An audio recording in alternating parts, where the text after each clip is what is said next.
Hi,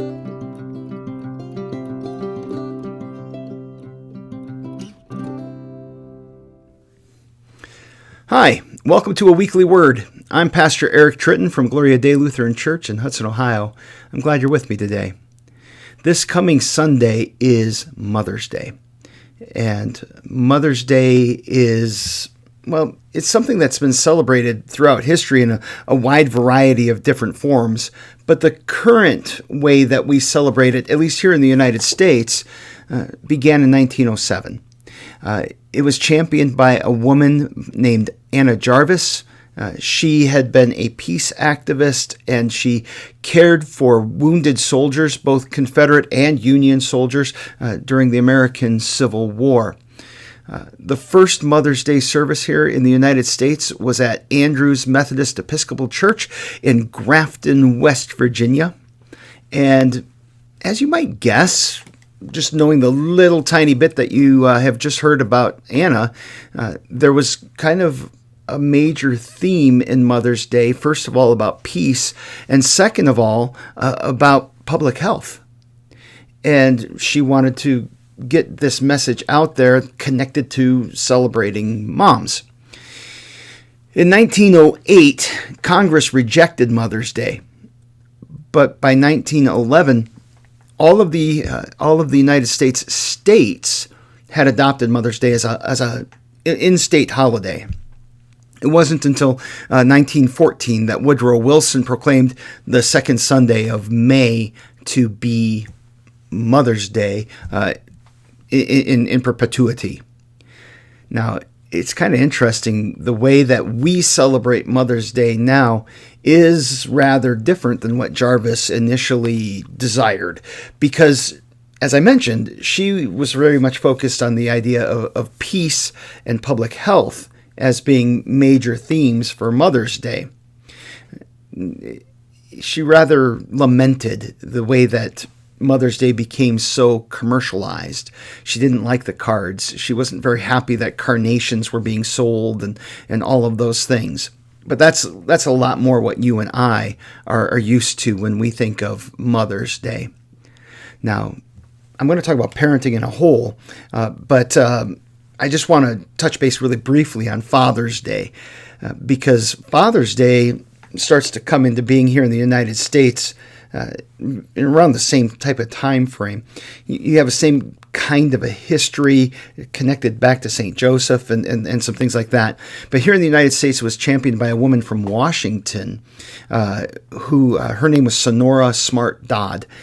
And interestingly, I think anyhow, Father's Day never gets formally adopted as a United States holiday until 1966, when Lyndon Baines Johnson signed it in as a proclamation, as a holiday to celebrate here in the U.S. on that second Sunday of June. Now, Mother's Day is by far the most popular of these two holidays. That is, measured by the gifts that are given, the cards that are sent, and just kind of people's general attitudes about the two different days. But in the church, we recognize mothers and fathers as people with some important roles in our lives. In fact, we can actually say that they are God's gift to us to give us life. Because one of the reasons that, just being a mother or father indicates that you have a child or children. And part of the role that God gives to parents is to raise those children. And when parents raise children, it means that we provide for our children physically. We care about their bodies, so we feed them and nourish them, or at least we should. I got to be honest, we know that in this world, this broken, fallen world, that these things don't always happen. So I'm kind of talking in some ideal terms here. And so when we raise children, we care about them physically, and we provide clothes and shoes and a house and food and all of those things to take care of the person's body. We're also supposed to care for our children emotionally, to love them and to nourish their emotions and to raise them up so that they can be capable of loving others. Another really important part of the work that we do as parents is supporting the spiritual lives of our children. We have them baptized when they're babies. We teach them the faith as they grow up. We make sure that they receive the Lord's Supper when they're prepared to, and they recognize what the gift is that God gives to us. We make sure that we're praying for our children and providing a good witness to them of the hope that we ourselves have in Jesus. So God treats parenthood as a very, very important role, a very important vocation, a calling that He gives to us sometimes. And, there's even a commandment about this. The fourth commandment, as we number them, is honor your father and mother. And there's a promise that's connected to this commandment, that it may go well with you and thou mayest live long in the earth. So when we think about parenting and we think about honoring mother or honoring father, this is an important task. It's a big deal that God calls us to. And it's part of living in grace and forgiveness together with these people, these sinners who are our mothers and fathers. So Luther says of honoring parents that you should be heartily glad and thank God that He has chosen you and made you worthy to do a work so precious and pleasing to Him. Only note this, he says, although this work is regarded as the most humble and despised, consider it great and precious. Do this not because of the worthiness of parents, but because this work is included in and controlled by the jewel and sanctuary, namely, the word and commandment of God. Now, I tend to think that parenting in general is something that is kind of looked down upon. It isn't glamorous. And it can be very humble and despised work, and therefore honoring our parents is also a very humble and despised work. But it's holy work because we're dealing with people, and we're dealing with people's lives. And in that sense, it's higher than any work.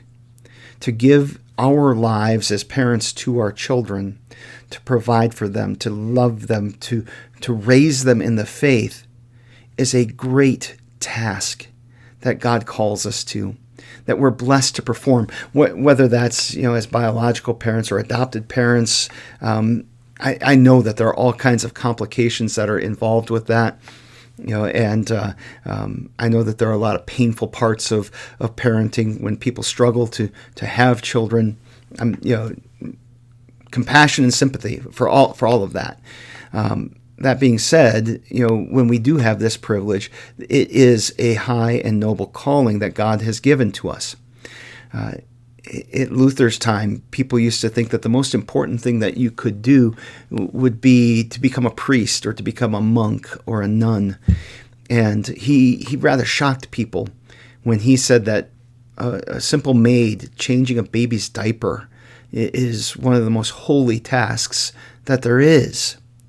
Whether it's a mother doing that or a father doing it, that is holy work as you serve that child as a parent. And it's because of this very important task that I think that God calls us to then honor our mothers and fathers. You see, in the world, when we think of children, we tend to think of just kind of like this natural biological process. But theologically, we talk about the begetting of children as procreation, that we create with God, and God connects us to this really important task of giving life. And in a sense, parents are supposed to reflect who God is and what God is like.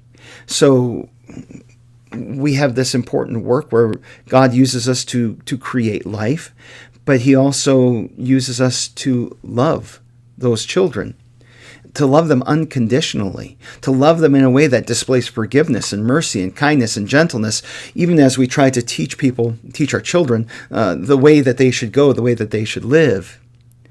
We provide for those children, or we strive to. And of course, any parent worth his or her salt will know that we fall short of that task.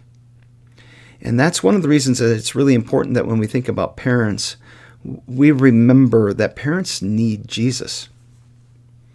We need Jesus' love. We need Jesus' forgiveness too. And it's something that we share with our children. That's part of our witness to our children, is that this faith that we cling to. It's not just us trying to raise our children in a particular way. It's our hope as well.